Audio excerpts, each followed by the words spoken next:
एक पति की घरवाली सी वह शोक भरी शाम थी। अगले जन्म की आशा के समान कोई तारा चमक रहा था। अंधेरे पखवाड़े के दिन थे। ऐसी नीरस शाम को आंबला गांव के चबूतरे पर ठाकुर जी की आरती की सब बाट देख रहे थे। छोटे छोटे अधनंगे बच्चों की भीड़ लगी थी। किसी के हाथ में चांदसी चमकती कांसे की झालर झूल रही थी तो कोई बड़े नगाड़े पर चोट लगाने की प्रतीक्षा कर रहा था। छोटे छोटे बच्चे इस आशा से नाच रहे थे कि प्रसाद में उन्हें मिश्री का एकाध टुकड़ा, नारियल की एक दो फांके तथा तुलसी दल से सुगंधित मीठा चरणमृत मिलेगा। बाबाजी ने अभी तक मंदिर को खोला नहीं था। कुएं के किनारे पर बैठे बाबाजी स्नान कर रहे थे। बड़ी उम्र के लोग नन्हे बच्चों को उठाए आरती की प्रतीक्षा में चबूतरे पर बैठे थे। सब चुप्पी साधे थे। उनके अंतर अपने आप गहराई में बैठते जा रहे थे। यह ऐसी शाम थी। बड़ी उदास थी आज की शाम। अत्यंत धीमी आवाज में किसी ने बड़े दुख से कहा, ऋतुएं मंद पड़ती जा रही है। दूसरा इस दुख में वृद्धि करते हुए बोला, यह कलयुग है। अब कलयुग में ऋतुएं खिलती नहीं हैं। खिले तो कैसे खिले? तीसरे ने कहा, ठाकुर जी का मुखार बिंदु कितना म्लान पड़ गया है। चौथा बोला, 10 वर्ष पहले उनके मुख पर कितना तेज था। बड़े बूढ़े लोग धीमी आवाज में तथा अधमुंदी आंखों से बातों में तल्लीन थे। उसी समय आंबला गांव के बाजार में दो व्यक्ति सीधे चले आ रहे थे। आगे पुरुष और पीछे स्त्री। पुरुष की कमर में तलवार और हाथ में लकड़ी थी। स्त्री के सिर पर बड़ी गठरी थी। पुरुष को एकदम पहचाना नहीं जा सकता था, परंतु राजपूतनी अपने पैरों की चाल से और घेरदार लहंगे तथा ओढ़नी से लेकर जा रहा था। कुछ परदेश गए पुत्रों की वृद्ध माताएं और प्रवासियों की स्त्रियां सालच महीने में चिट्ठी मिलने की आस लगाए बैठी राह देखती होगी, यह सोचकर नहीं बल्कि देरी हो जाएगी तो वेतन कट जाएगा, इस डर से जटा हलकारा दौड़ा जा रहा था। भाले के घुंघरू इस अंधेरे एकांत रात में उसके साथी बने हुए थे। देखते ही देखते हलकारा पीछे चलती राजपूतनी के पास पहुंच गया। दोनों ने एक दूसरे की कुशल पूछी। राजपूतनी का मायका सनोसरा में था।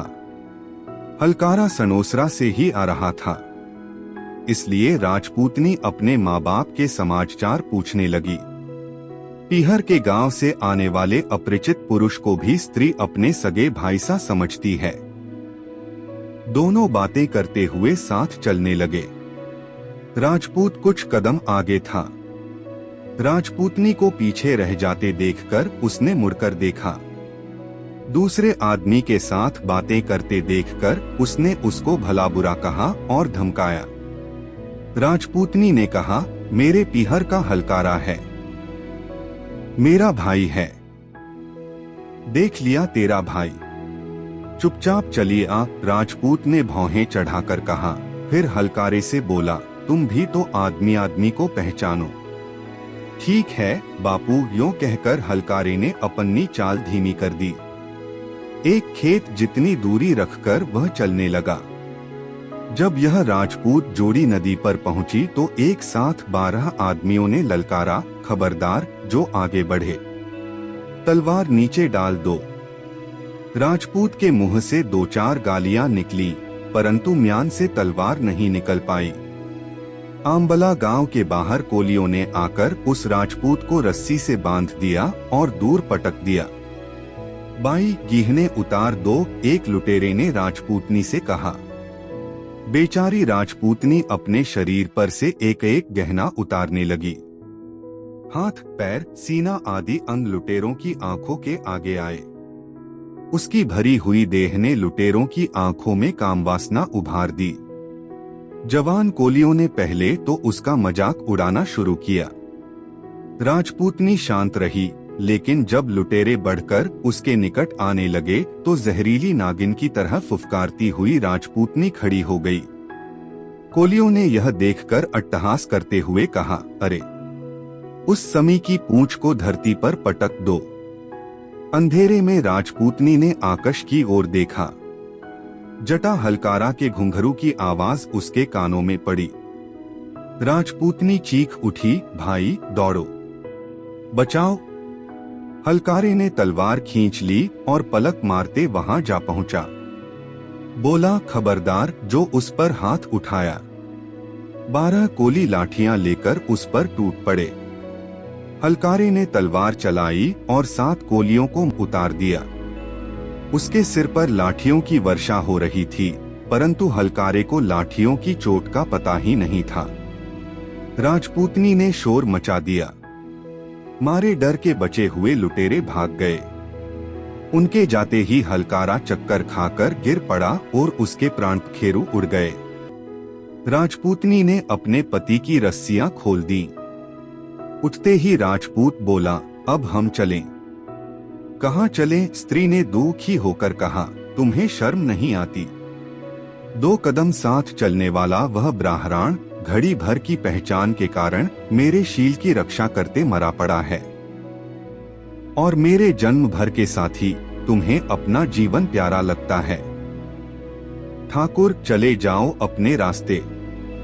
अब हमारा काग और हंस का साथ नहीं हो सकता। मैं तो अब अपने बचाने वाले ब्राह्मण की चिता में ही भस्म हो जाऊंगी। ठीक है, तेरी जैसी मुझे और मिल जाएगी, कहता हुआ राजपूत वहां से चला गया। हलकारे के शव को गोद में लेकर राजपूतनी सवेरे तक उस भयंकर जंगल में बैठी रही। उजाला होने पर उसने इर्द गिर्द से लकड़ियां इकट्ठी करके चिता रची। शव को गोद में लेकर स्वयं चिता पर चढ़ गई। अग्नि सुलग उठी। दोनों जलकर खाक हो गए। कायर पति की सती स्त्री जैसी शोकातुर संध्या की उस घड़ी में चिता की क्षीण ज्योति देर तक चमकती रही। आंबला और रामधारी के बीच के एक नाले में आज भी जटा और सती की स्मृति सुरक्षित है।